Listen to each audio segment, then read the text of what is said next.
बिस्मिल्लाहिर्रहमानिर्रहीम अस्सलाम वालेकुम। मैं ਤੁਹਾਡਾ ਪਿਰਾ ਚੌਧਰੀ ਅਖਤਰ ਸਮੈਦ ਜੋਕਾ ਖਬਰਦਾਰ ਬੁਆਣਾ ਦੇ ਨਾਲ ਤੁਹਾਡੀ ਖਿਦਮਤ ਦੇ ਵਿੱਚ ਹਾਜ਼ਰ ਹਾਂ।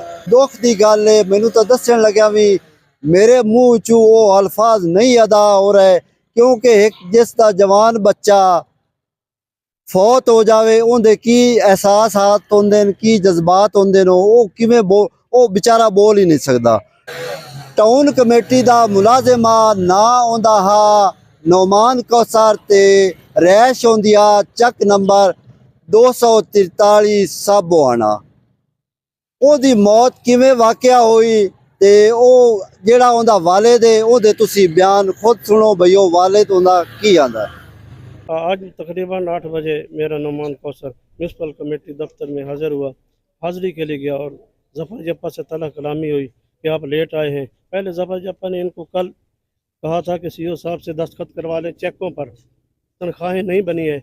उसने जाना था, वो नहीं गया, उसके गुर्दे में दर्द था, वो आ गया। हालांकि फ़ाइल जो है ना, उस तमाम रिकॉर्ड जो हमारे पास चेक पड़े हैं म्यूनसिपल कमेटी के, उसकी फ़ाइलें 3 पड़ी हैं हमारे पास। सीओ साहब के जो साइन करवाने जफ़र जप्पा ने काली से दिए थे, जाके सीओ साहब से करवा के लाएँ।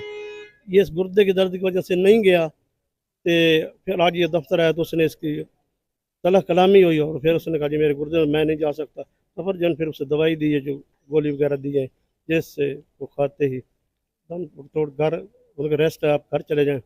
घर आया, हमने उसने फ़ोन किया कि मेरी तबीयत ख़राब है। हम आए, उस वक्त बेचारे की तबीयत ज़्यादा ख़राब थी। 1122 वाले को फ़ोन किया, जब हम अस्पताल पहुँचे तो ये दम तोड़ चुका था। आप सारा निबाला से अपील है कि हमारे साथ तामुन किया जाए। तुसा उस दे वालिद दे बयान सुने, 302 दी FIR भी होई। हुण अगे वेखिए भई इस केस दा की बनदा है।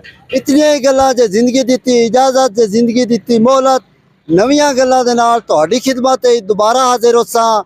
अपने बिरा अख्तर समैद जोका नूं दिओ इजाजत। अल्लाह बेली।